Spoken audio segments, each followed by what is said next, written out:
आम्ही जी सर्वात प्रथम मनपूर्वक अभिनंदन. धन्यवाद धन्यवाद. खूप पिंपरी खूप चिंचवड धन्यवाद. मनपामध्ये तुम्ही दुसऱ्यांदा तेही सलग प्रवेश करत आहात. येस. या आनंदाच्या बातमीसाठी सगळ्यात आधी तुमचं खूप खूप अभिनंदन. धन्यवाद धन्यवाद.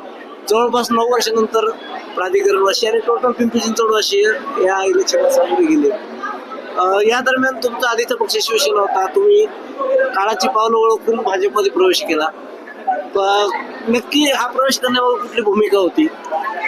सर, जरी मी पहिल्यांदा खरंच सर्वप्रथम ज्या प्राधिकरण आकुर्डी गंगानगर पंचतारा नगरच्या नागरिकांनी आज मला एवढ्या भरघोस मतांनी निवडून दिले त्याबद्दल मी त्यांचे मतदार राजाचे मनापासून माझ्या आभार मानेन की त्यांनी मला पुन्हा एकदा आपल्या सेवेशी सत्पर हे वाक्य काम करण्यासाठी परत संधी दिली त्याबद्दल मी त्यांचे मनापासून आभार मानेन.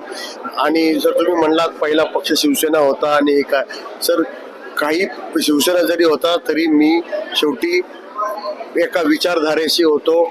ते त्या एका विचारधारेशी असल्यामुळं हिंदुत्ववादी विचारधारा माझ्या रक्तातच होती आणि त्याच्यामुळे शिवसेनेच्या 2 शिवसेना झाल्यानंतर माझं ठरलंच होतं की भारतीय जनता पार्टीत हिंदुत्ववादी पार्टी म्हणून मला तिथं प्रवेश करायचा. आणि मी आज तिथं मला वरच्या सर्व नेत्यांनी शहरातल्या सर्व आमदारांनी माझा प्रवेश करून घेतला त्याबद्दल मी त्यांचे देखील मनापासून आभार मानेल आणि आज सर्व नागरिकांचे देखील मी मनापासून आभार मानेल. तुमच्या मागे आज खूप गडबड, जास्त वेळ घेणार नाही, फक्त एक महत्वाचा प्रश्न विचारेल. तुमच्या विजयाने महापालिकेला स्थिर सरकार मिळालं जी आपल्या शहरवासियांसाठी अत्यंत खुशीची गोष्ट आहे. कारण त्रिशंकू सरकार किंवा टेकू असलेलं सरकार नेहमीच धोकादायक असतं. त्यामुळे नागरिकांच्या मनात खूप आनंदाचं वातावरण आहे. पिंपरी चिंचवडमधला निगडी हे अत्यंत एक सुशिक्षित लोकांचा परिसर मानला जातो. तुम्ही इथल्या नागरिकांना आज या आनंदाच्या क्षणी त्यांचे कुठले प्रश्न तुमच्या दृष्टीने प्रलंबित आहे ते सोडवण्याची ग्वाही द्या. तुम्ही पहिल्यांदा म्हणले की 9 वर्षांनी इलेक्शन झाली, हे देखील तितकंच खरं आहे. आणि मागच्या 9 वर्षाच्या कालावधीमध्ये आम्हाला 2022ला आमच्या कार्यकाल संपला आणि 2022 पर्यंत 17 ते 22 या 5 वर्षामध्ये आम्हाला जेमतेम 2-2.25 वर्षच आम्हाला काम करण्याची संधी मिळाली. कारण का परत त्याच्यामध्ये कोविडचा हा जागतिक महामारीचा काळ मध्ये सगळे आपण कोविडमध्ये होतो. त्यामुळे त्यामध्ये पण 2.5 वर्षामध्ये जी आम्ही कामं केली ती लोकांना माहिती आहे. आणि जी काय उरलेली जसं 24/7 ची पाण्याची लाईन जे आम्ही सेक्टर 24, 25, 26, 27 या सगळ्या सेक्टरमध्ये पूर्ण झाली.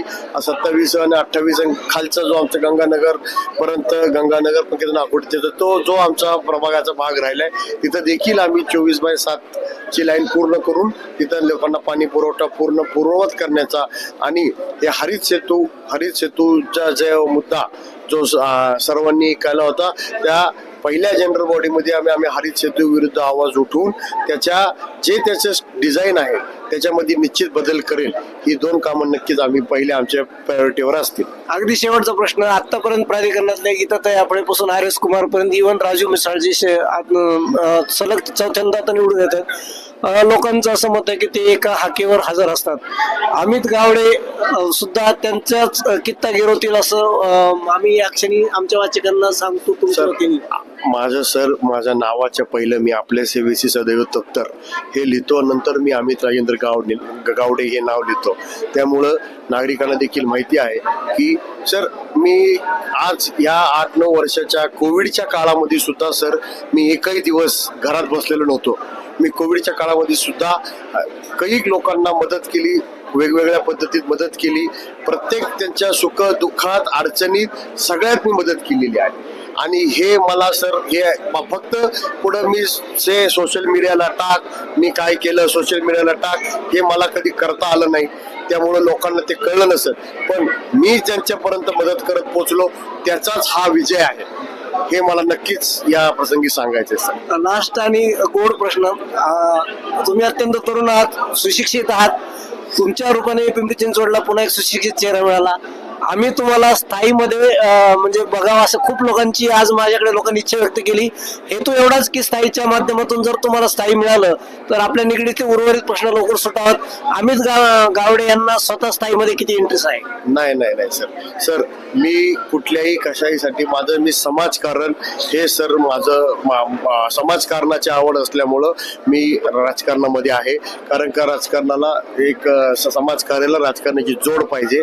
मला कुठल्याही काही कशाची कुठल्याही अपेक्षेनी कशानी माझ्या आईवडिलांच्या पुण्याईनी आणि भगवंताच्या आशीर्वादाने माझं सर्व व्यवस्थित आहे. त्यामुळं मला कुठल्याही अपेक्षा घेऊन मी राजकारणात नाही. लोकांचे प्रश्न सोडवणे, लोकांचे काम करणं हा माझा स्थायीभाव असल्यामुळं मी राजकारणात आहे. त्यामुळं मला कशाची काही हे नाही. खूप खूप धन्यवाद. तुमच्या एवढ्या व्यस्त शेड्यूल मधून तुम्ही आम्हाला आणि आमच्या वाचकांना वेळ दिला त्यासाठी धन्यवाद. धन्यवाद आणि पुढच्या कार्यक्रमासाठी भरभरून शुभेच्छा. धन्यवाद.